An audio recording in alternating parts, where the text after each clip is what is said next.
Tagadala po ako ng bag ni Ma'am Kai. Ayan po, si Madam Kai.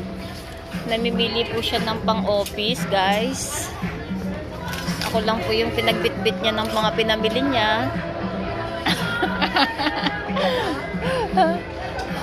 Opo, ako lang po yung pinabitbit niya. Alalay lang po ako ngayon. Kaya wag kayong magpapadala sa mga suot, ha?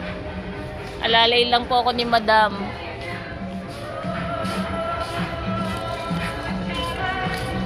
Ayan po si Madam, namimili na po, Madam.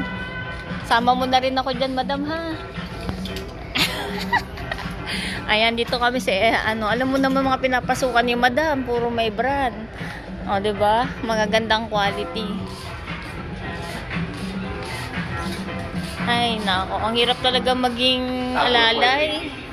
Alalay lang po ako ni Madam.